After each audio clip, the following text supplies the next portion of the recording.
Saludos, bienvenidos a un nuevo capítulo de TCG Factory. Hoy nos trasladamos al universo de fantasía épica de Los Cinco Reinos para presentaros Rise to Nobility, juego de la editorial macedonia Final Frontier Games que se incorpora al catálogo propio de TCG Factory. En este juego, preparado para 1 a 6 jugadores con una duración estimada de entre 20 y 25 minutos por jugador, a partir de, según la caja, 14 años, bueno, 12, 13, 14 años, ya sabéis, dependiendo de la cabecita del jugador, se podrá o no adaptar a esas edades. Lo que decía, que me voy por las ramas.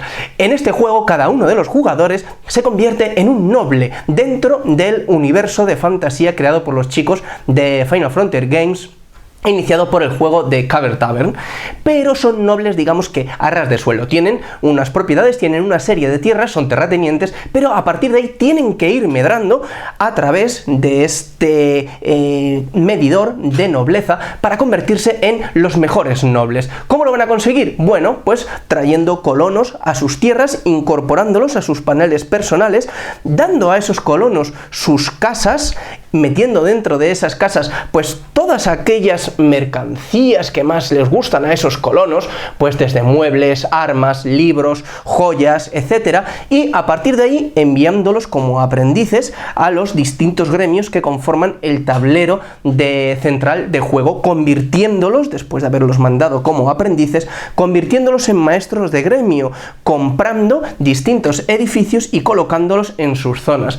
Estamos ante un juego de colocación de trabajadores o de colocación de trabajadados. En este juego cada uno de los jugadores dispone de 5 dados normales de 6 caras, que se van a convertir en sus trabajadores. El juego funciona de la siguiente manera: a lo largo de 7 rondas, los jugadores en cada una de esas rondas se van a ir turnando para ir haciendo lo siguiente. Al principio de cada ronda, todos los jugadores, como veis, aquí tenemos únicamente 2 jugadores con sus tableros personales, pero es por economía, simplemente hemos puesto menos mercancías de las que hay, menos mipas y menos casas de las que trae el juego. Imaginaos que hay más jugadores. Aquí tenemos el panel de puntuación. Este es el panel, el tablero principal, y aquí tenemos los colonos.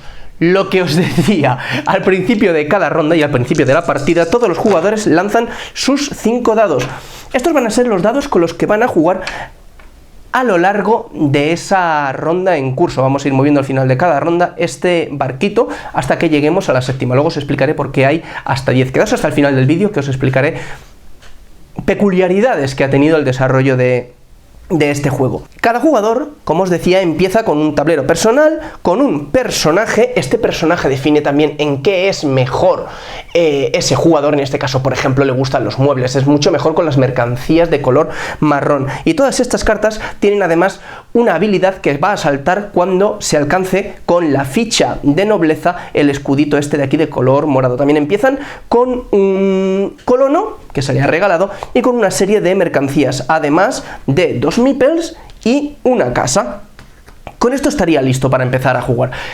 ¿Qué podemos hacer en tu turno? En tu turno estás obligado, en primer lugar, a coger uno de tus dados, recordemos que los hemos tirado al principio de la ronda, y colocarlo en una de los espacios de acción del tablero, que ahora lo veremos. Y después puedes, opcionalmente, o completar un colono pagando las mercancías correspondientes, como ahora veremos, y dándole una casita, es decir, lo vamos a alojar en nuestras tierras para tener más colonos que nos sirvan luego. Bueno, sí, nos vamos a valer de los colonos. Y puedes también, opcionalmente, si quieres, uno de los edificios que hayas comprado en el ayuntamiento y que ya tengas o bien colocado en uno de los gremios o bien en tu tablero personal como edificio público. Ahora veremos todo esto que parece que suena un poco a chino. Lo puedes vender para obtener monedas. Esto, al final de la partida, puede ser interesante. Tenemos distintos espacios de acción en el tablero. La taberna caverna y en el área de construcción, siempre que coloquemos un dado se va a poner a la izquierda del todo y va a definir el valor de los dados que se van a ir poniendo a su derecha. Este tiene que ser mayor o igual a este mayor o igual a este, cuando ponemos a la izquierda, este menor o igual a este, menor o igual a este, etcétera. En el resto hay que colocar los dados siempre teniendo en cuenta el valor del dado que se muestra. ¿Qué podemos hacer en cada uno de estos espacios? En la taberna caverna lo que vamos a hacer es traernos a los colonos. Tendremos desplegados al principio de la partida 6 cartas de colono que vamos a poder traernos cuando pongamos un dado. Simplemente cogemos una y nos la traemos a nuestro lado del tablero. Es un colono que hemos traído pero al que todavía no hemos alojado ni hemos hecho absolutamente nada con él. ¿Qué podemos hacer para alojar a estos colonos? Todas las cartas de colono se dividen en tres partes. Tenemos arriba a la izquierda un intervalo que marca el número de mercancías que podemos pagar para traernos a este colono y darle un hogar y que nos puntúe entre 12 y 8 mercancías, que tienen que ser obligatoriamente al menos una de cada uno de los colores que nos muestra y que se corresponden con los 6 tipos distintos de mercancías que tenemos en el juego. En este caso, por ejemplo, serían muebles, armas, esto de aquí sería arte y esto de aquí serían joyas, teniendo en cuenta que como mucho podemos pagar 3 como máximo de cada una de ellas, a excepción de la mercancía que se corresponde con el color de nuestro personaje, de la que podemos pagar 4 y podemos pagar siempre dentro del intervalo entre 8 y 12. El número de mercancías que paguemos se convertirá en puntos de victoria que nos anotaremos de manera inmediata, y aparte este colono nos va a dar un meeple y nos va a dar 2 puntos de nobleza. Cuando los vayamos completando los vamos girando y los vamos colocando uno al lado de otro, dejando siempre a la vista la raza. Luego veremos por qué. Recordad que siempre que completamos un colono estamos obligados a, en nuestro tablero personal, coger una de nuestras casas y moverla a uno de los espacios, de los 7 espacios que hay previstos para mover casas. Es decir, al principio de la partida empezamos con una casa, en cuanto hagamos esto la vamos a perder. ¿Cómo conseguimos más casas? Yendo al área de construcción, simplemente poniendo un dado y atendiendo siempre a esta regla que os he explicado antes, y pagando 5 monedas podremos coger una de las casas de nuestra reserva personal y colocarla en nuestro tablero, a la espera de que cojamos algún colono para completarlo. Tenemos además luego, como veis, 1, 2, 3, 4, 5 y 6 espacios de gremio que se corresponden con cada uno de los colores de las mercancías que tenemos. ¿Por qué? Porque cuando vayamos pagando para los colonos nos vamos a ir quedando sin mercancías. Cada uno de estos espacios se divide en otros 3 espacios de dado. 1 a 2, 3 a 4, 5 a 6. Cuando pongamos un dado tenemos que tener en cuenta siempre que se corresponda con el espacio en el que lo estamos poniendo. Una vez puesto podremos hacer varias cosas. En primer lugar, si el espacio tiene 2 o un meeple, nos va a dejar coger de nuestro tablero personal 1 o 2 meeples y colocarlo como aprendiz. Imaginemos que ponemos un 3, podemos poner un meeple y después podemos comprar hasta 2 mercancías del color correspondiente al gremio, en este caso amarillas. Tendremos que pagar por cada una de ellas una moneda y cada aprendiz que tengamos puesto ya de este turno o de turnos anteriores nos va a otorgar una mercancía adicional. Cuando ya tengamos uno de nuestros aprendices colocado en uno de los gremios, podremos pasar a comprar edificios, en este caso talleres del ayuntamiento. Aquí tenemos 2 tipos de edificios: los talleres, que se corresponden con cada uno de los gremios, y los edificios públicos, que se van a ir a nuestro tablero personal de jugador, como ahora veremos. Para ello tenemos que colocar el dado en el espacio correspondiente, fijándonos muy bien en que el taller que vamos a comprar se corresponde con un gremio, en el color del gremio, en el que ya tengamos un aprendiz. Si no, no vamos a poder hacer nada con él. En este caso, imaginemos que tenemos un dado con un 4, lo ponemos aquí, pagamos 6 monedas, empezamos siempre con 8 monedas cada uno de los jugadores y compramos el taller, lo colocamos en el espacio libre más a la izquierda, ganamos los beneficios que nos pone debajo, en este caso 5 puntos de victoria que nos vamos a subir aquí de manera inmediata y 3 puntos de nobleza que nos subiremos de manera inmediata en este contador que tenemos aquí. Y colocamos nuestro aprendiz, que se convierte en maestro de gremio. La principal diferencia con esto es que cuando todos los jugadores hayan pasado, hayan acabado de colocar sus dados y ya no puedan colocar más, los aprendices que hay aquí nos van a dar dinero, dependiendo del número de aprendices que haya. Esto lo podéis mirar en el manual, que está muy bien explicado. Y los maestros de gremio nos van a otorgar una mercancía del tipo, del color del gremio en el que nos encontremos.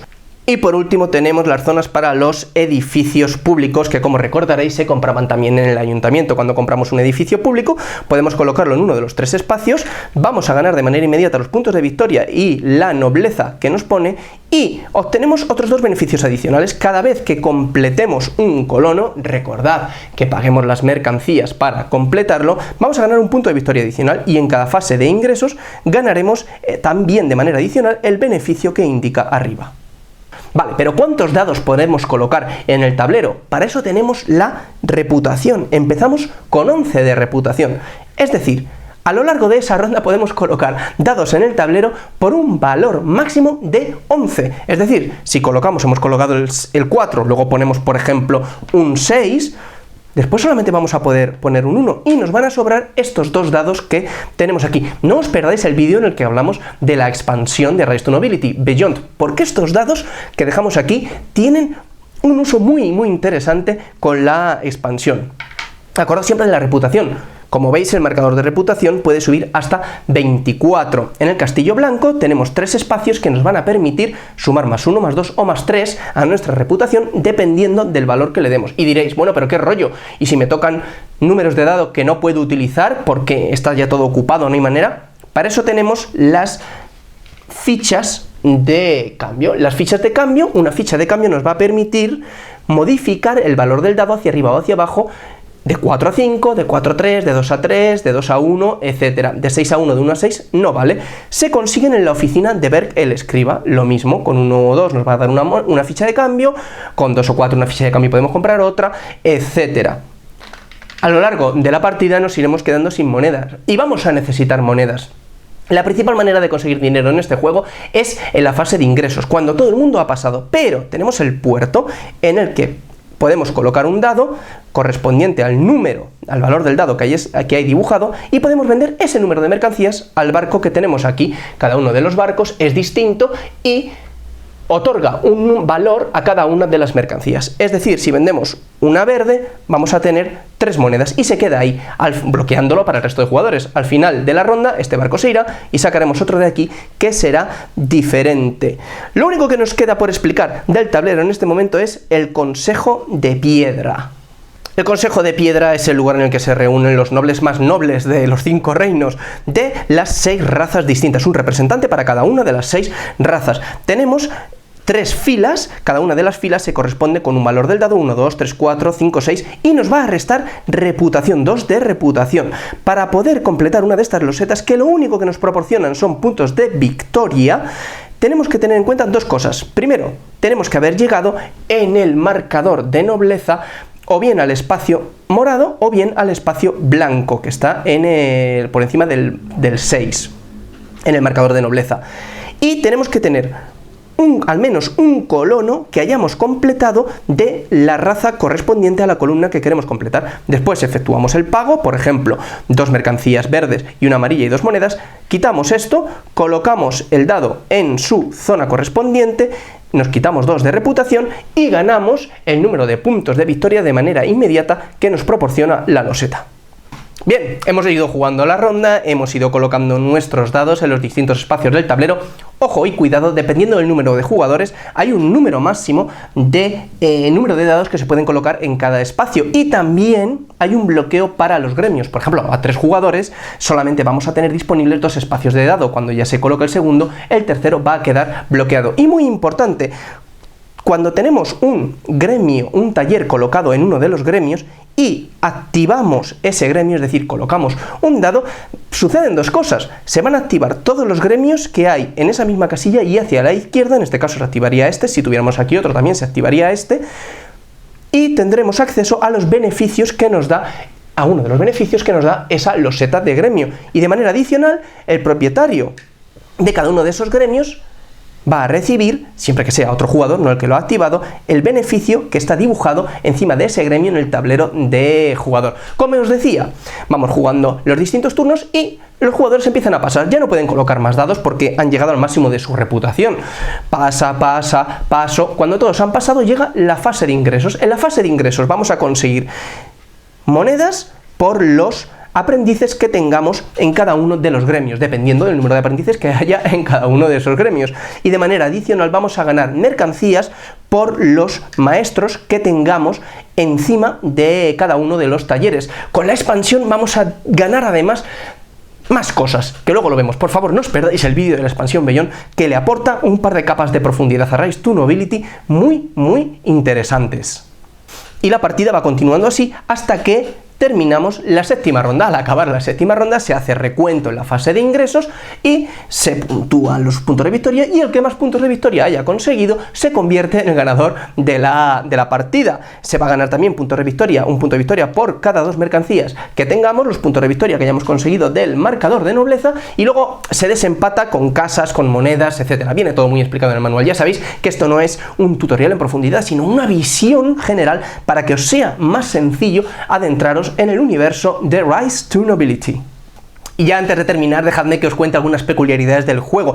Todos los componentes, tanto las losetas como el tablero principal y los tableros de los jugadores, tienen 2 caras. Por la otra cara tenemos el lado de la luna llena, el lado nocturno, en el que se presentan unas reglas. Son exactamente iguales, los tableros y demás, todos los elementos, pero se juega con unas reglas en las que hay una carga de interacción mucho más fuerte y directa entre los jugadores. Esto, a los que os encanten las puñaladas traperas entre los jugadores, os va a encantar. Tenemos además una serie de cartas de evento que se van sacando ronda a ronda y que aportan un elemento adicional. Por ejemplo, comerciantes portuarios. Los jugadores en esa ronda ganan más 1 moneda por cada mercancía que vendan en el puerto. Es decir, te van dando acceso a nuevos modos de juego. Contamos además con una pequeña expansión de la Cancillería, también con 2 partes, en la que hay distintos escritorios en los que vas a poder ir colocando a tus aprendices. Estos aprendices, recordad, los aprendices siempre dan dinero en la fase de ingresos, estos también lo van a dar, te aportan distintos beneficios también, como por ejemplo, pues que cada vez que vendes en el puerto consigues una moneda más, que pierdes 1 de reputación en lugar de 2 en el Consejo de Piedra, que consigues una carta más de colono cuando vas a la taberna caverna, etc. Esto es imprescindible a 6 jugadores, y a 5, 4, 3 jugadores puede ser muy interesante. Existe una variante a 2 jugadores, para jugar 2 jugadores, en las que se encuentra ya cubierta uno de los espacios de taller de cada uno de los gremios. Y el juego también incluye un modo solitario con algunas cartas que te van pidiendo objetivos. Y esto es Rise to Nobility, un juego que llega de la mano de TCG Factory en español, es decir, de nosotros, original de la editorial macedonia Final Frontier Games. Os lo recuerdo, id a ver el vídeo de Beyond. Y veis que había aquí hasta 10 rondas. ¿Por qué? Ahí va la peculiaridad que os decía al principio. TCG Factory ha traído la versión en español de la segunda edición del juego. La primera edición era mucho más larga, las partidas se alargaban demasiado. Siempre se jugaba 10 rondas, empezabas con los tableros prácticamente vacíos, con menor reputación, las primeras rondas se hacían un poquito pesadas. Esta segunda edición, aparte de incluir todo esto que os he dicho al final, repara esos problemas, entre comillas, de la primera edición, pero a la vez te da la opción de jugar así si quieres, porque había jugadores que preferían ese modo de juego. Muchas gracias por habernos acompañado, no os perdáis el vídeo de Beyond y nos vemos en el próximo capítulo de TCG Factory. Adiós.